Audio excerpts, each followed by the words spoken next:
Assalamualaikum class 7th. Today is 20th May 21 and the day is Thursday. We have started our unit number 9 heat and energy. इसका हम page number 84 और 85 का half read कर चुके थे. आज मैं पेज नंबर 85 to 86 रीडिंग करवाऊंगी और बाकी जो है वो मैंने जो आज डायरी में लर्निंग के लिए क्वेश्चन दिए, क्वेश्चन नंबर 3, 4 and 5, उनको मैं एक्सप्लेन करूंगी अपनी प्रेजेंटेशन में, अपनी वीडियो में. तो आप लोगों ने जो है एक तो रीडिंग ध्यान से सुननी है और उसके साथ ही साथ आप लोगों ने रीडिंग करनी भी है. जो मैं पेज कहूंगी वो आप लोगों ने ओपन करके रखना है, रीडिंग करनी है और साथ ही साथ मैं आप लोगों को बताती जाऊंगी कि कौन से पेज से ये क्वेश्चन जो है ये फाइंड आउट आप लोग खुद भी कर सकते हो. अगर आप लोगों ने पेज नंबर 84 और 85 की अच्छे तरीके से रीडिंग की है तो ये क्वेश्चन नंबर 3, 4, 5 वहीं से सॉल्व हो रहे हैं. मैंने जो है वो आप लोगों ने बुक पे भी मार्क करना है जैसे आप लोग क्लास में करते थे. चले जी, अब हम स्टार्ट करते हैं पेज नंबर 85 से. 85 पे जो हमारे पास टॉपिक था convection currents in nature. Convection की मैंने प्रीवियस अपनी लेक्चर में डेफिनेशन बताई थी, एक आपको कंडक्शन की बताई थी, एक कन्वेक्शन की बताई थी और इससे रिलेटेड मैंने आप लोगों को एक्सपेरिमेंट्स भी शो किए थे जो आपकी बुक में है. तो नेचर में ये कैसे जो है वो कन्वेक्शन अकर होती है, आप लोग कैसे जो है नेचर में इसको कैसे फाइंड आउट कर सकते हो. मैंने आप लोगों को कन्वेक्शन को रीड करवाते हुए मैंने आपको एग्जांपल भी बताई थी कि जैसे हॉट एयर जो है लाइट होती है, जब हॉट एयर किसी एरिया में होती है तो वो पूरा एरिया बहुत जो है वो एक ऐसे वहां पे लाइट एयर होती है और जो दूसरी रीजन की कोल्ड एयर होती है वो एकदम से जब मूव करती है हॉट एयर वाले एरिया में, रीजन में, तो ये कन्वेक्शन है. यानी कि एक्चुअल मूवमेंट ऑफ मॉलिक्यूल्स की वजह से जो हीट ट्रांसफर होती है, एक्चुअल का मतलब है जो आपको शो ऑफ हो, जो वाकई आपको नजर आए, होती हुई आपको दिखाई दे. Hot air rises from earth and cold air rushes to take its place. यानी कि कोल्ड एयर जो है उसकी जगह लेने की जब कोशिश करती है, this moving air is called wind. और वो बहुत ही स्ट्रॉन्ग विंड होती है जिसको हम आंधी भी कहते हैं. मूनसून विंड्स होती हैं वो भी इसी वजह से, बहुत तेज हवाएं होती है मानसून में. ये जो जुलाई, अगस्त और जून में आप लोगों ने देखा होगा आंधियां आती हैं, ये सारी उसी की convection in currents in nature की वजह से होती हैं. तो मानसून विंड्स ब्लो, ब्लो का मतलब है चलना, due to difference in temperature between the land and sea. Land और सी का जो डिफरेंस होता है टेम्परेचर का, लैंड में हाई है, सी में कम है टेम्परेचर, और एयर जो है वो कोल्ड है, लैंड पे एयर जो है वो हॉट है. तो कोल्ड एयर जब लैंड पे जाती है, सी की कोल्ड एयर वेपर्स वाली हैवी एयर जब लैंड पे जाती है तो हॉट एयर की प्लेस ले लेती है और एक स्ट्रॉन्ग विंड बना देती है. The upward current of warm air that rises by convection are called the thermals. इसको थर्मल्स भी बोलते हैं. आप लोगों को यहाँ पे मैंने एक डायग्राम शो की है, लैंड एंड सी ब्रीज.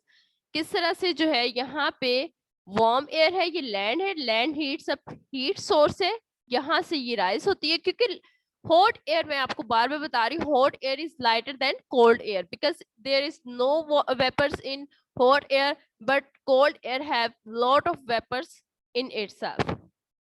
तो यहाँ पे जो है हॉट एयर राइज होगी ऊपर की तरफ और वो मूव करेगी और यहाँ से ये जो आपके पास कोल्ड एयर है जो सी ब्रीज से आई है, यानी कि जिसके पास वेपर्स हैं, वो इसकी जगह लेने की कोशिश करेगी और एकदम से ये बहुत ही स्ट्रॉन्ग विंड हो जाएगी जिस, और ये कन्वेक्शन करंट बनता है जिसकी वजह से रेनफॉल भी होती है. उसके बाद आपके हम यहाँ तक बस रीडिंग करेंगे और क्वेश्चन हम करते हैं. Question number 3. क्वेश्चन नंबर 3 है हमारा बुक एक्सरसाइज में, how does heat travel from one end to end of an object to the other. उन्होंने पूछा है कि हीट कैसे ट्रेवल करती है from one end of an object to the other.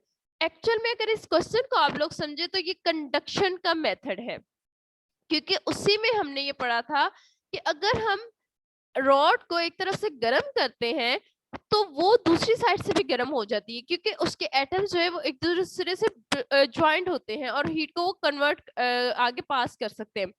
तो आप लोग इसका आंसर जो है पेज नंबर 84 में आप लोगों को मिल सकता है. फिर भी मैंने यहाँ पे राइट डाउन कर दिया, आप लोग खुद भी इसे फाइंड आउट करने की कोशिश करेंगे और इसको मार्क करेंगे बुक के ऊपर. When an object is heated, जब एक ऑब्जेक्ट को हीट किया जाता है, its molecules gain energy. इसके जो मॉलिक्यूल्स होते हैं, इसके जो एटम्स होते हैं, उनको एनर्जी मिलती है. It start moving faster. As they vibrate, they bump into each other. ये टकराते हैं एक दूसरे के साथ at a faster rate and push the particles in front of them. और एक दूसरे के साथ ये टकराते. As this movement continues, heat travels from one end of the object to the other. मैं दोबारा इसको रीड आउट कर देती हूँ. When an object is heated, its molecules gain energy and start moving faster. As they vibrate, they bump into each other at a faster rate and push the particle in front of them. As this movement continues, heat travels from one end of the object to the others. Question number 4 है हमारे पास. What is an insulator? How are insulator are useful? ये भी आप लोगों को page number 84 पे insulator के para में इजीली मिल सकता है इसका आंसर. मैं दोबारा बता रही हूँ, पेज नंबर 84 बुक का जो है उसके अंदर जो इंसुलेटर वाला पैरा है उसमें ये आप लोगों को आंसर इजीली मिल सकता है. फिर भी मैं यहाँ पे आप लोगों को दोबारा बता देती हूँ. इंसुलेटर क्या होते हैं पहले हम ये बताएंगे. Materials that do not conduct heat and electricity easily are called insulators. Materials जो कि heat conduct नहीं करते, electricity conduct नहीं कर सकते, उनको हम इंसुलेटर्स बोलते हैं. दी हैंडल्स ऑफ द, अब वो हमने फिर बाद वाले पैरा में ये बताना है how are insulator useful. Insulator हम कैसे यूजफुल जो है हमारे लिए होते हैं. The handles of pots, pots के जो हैंडल्स होते हैं, जो बर्तनों के हैंडल्स होते हैं, and pans are made of wood और प्लास्टिक. आप लोगों ने देखा होगा अक्सर वो वुड और या प्लास्टिक के बने होते हैं. So that the heat is not conducted from the pan to the handle. इसी वजह से जो हमें जो बाकी, क्योंकि बर्तन गर्म हो चुका होता है, लेकिन अगर हम हैंडल को हाथ लगाए, अगर वो प्लास्टिक या वुड का बना होगा तो वो गर्म नहीं होगा.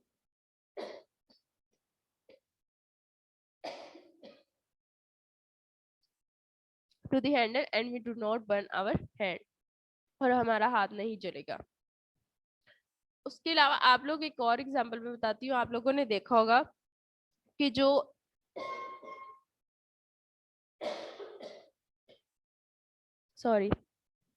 आपने देखा होगा कि जो आपके पास वायर्स होती है कॉपर की, इलेक्ट्रिसिटी की, उनके ऊपर प्लास्टिक का कवर होता है. वो इस वजह से होता है, वो भी इंसुलेटर है प्लास्टिक, ताकि जो है जो कॉपर वायर के अंदर इलेक्ट्रिसिटी रन हो रही है, आप उसे जब टच करो तो आप लोगों को नुकसान ना हो. आप लोग प्लास्टिक को तो टच कर सकते हो, लेकिन आप नेकेड वायर को टच नहीं कर सकते. क्वेश्चन नंबर 5 है हमारे पास. What is conductivity? How can the conductivity of different materials be compared experimentally? अब क्वेश्चन नंबर 5 जो है ये भी आप लोगों का पेज नंबर 84 पे ही है. पहले आप लोगों ने कंडक्टिविटी की डेफिनेशन लिखनी, क्योंकि उसका पहला पार्ट है what is conductivity. Page number 84 पे कंडक्शन वाला जो पैरा है उसमें कंडक्टिविटी की लास्ट पे बोल्ड में लिखी हुई है कंडक्टिविटी, वही इसकी डेफिनेशन है. Conductivity is the ability of a material to conduct heat. उसके बाद उसने कहा है कि आप कैसे ये प्रूव कर सकते हो एक्सपेरिमेंटली कि कंडक्टिविटी ऑफ डिफरेंट मटेरियल जो है वो डिफरेंट होती है. तो हम, अगर आप लोगों को याद हो, मैंने प्रीवियस लेक्चर में ये डायग्राम मैंने आप लोगों को शो की थी, और ये पूरा एक्सपेरिमेंट भी बताया था, मैंने वर्बली बताया था, क्योंकि अब क्वेश्चन का आंसर मैं आपको एक्सप्लेन कर रही हूँ. तो पेज नंबर 84 पे पूरा एक पैरा है एक्सपेरिमेंट का, आप लोग वहां पे भी मार्क कर लें और उसके ऊपर लिख लें क्वेश्चन नंबर 5. उसके बावजूद मैंने यहाँ पे लिख दिया है to compare the conductivity of different materials. ऐसे ही हेडिंग बनी हुई है पेज नंबर 84 पे. पेज नंबर 84 पे लिखा हुआ है टेक सम रोड्स. हमने कुछ रोड्स लेने which are of the same length की एंड थिकनेस की हो, but are made of different material. लेकिन वो डिफरेंट मटेरियल की हो. एक आप वुड की ले लें, iron, copper and aluminium etcetera. Dip them in wax and allow them to cool. हमने इनको वैक्स के साथ कवर किया था एक इनकी साइड, और इनको कूल होने दिया था ताकि वैक्स अच्छे तरीके से इनके साथ पेस्ट हो जाए. Then pass them through a specially made metallic box which has hole in its sides. हमने फिर एक मेटेलिक बॉक्स लिया था, उसके अंदर हमने हॉट वाटर लिया था, और उसकी साइड पे होल शो किए हुए. मैंने कहा था अगर आपके पास इस तरह का मेटेलिक बॉक्स नहीं है जिसकी साइड पे जो है वो होल्स नहीं है, तो आप सिंपल एक बॉक्स ले सकते हो गर्म पानी का. उसके बाद आप लोगों ने क्या करना है, आफ्टर अ फ्यू मिनट्स आपने बाद में ये चेक करना है, रोड्स को रिमूव करना है, और आप ऑब्जर्व करेंगे कि डिफरेंट जो आपकी रोड्स है उनके ऊपर डिफरेंट टाइप से जो है वो वैक्स मेल्ट हुई है. कुछ की ज्यादा हुई है, कुछ की कम हुई है. तो हमने ये देखा था स्टील की बहुत कम हुई है, आयरन की उससे थोड़ी सी ज्यादा, एल्यूमिनियम की उससे थोड़ी सी ज्यादा, और कॉपर की काफी ज्यादा मेल्ट। इससे हमने ये रिजल्ट फाइंड आउट किया था, copper is the best conductor of heat and electricity. ये हमारा आज का लेक्चर था, और आज को मैंने आप लोगों को काम दिया है, आप लोगों ने क्वेश्चन नंबर 3 और 4 और 5 याद करना है, जो आप लोगों के बुक पे भी मैंने बताया कि आप लोग मार्क कर सकते हो, वहीं से याद कर सकते हो। अगर आपके पास रिसोर्स नोट्स हैं तो वहीं से आप लोग याद करो। ओके जी, अल्लाह हाफिज।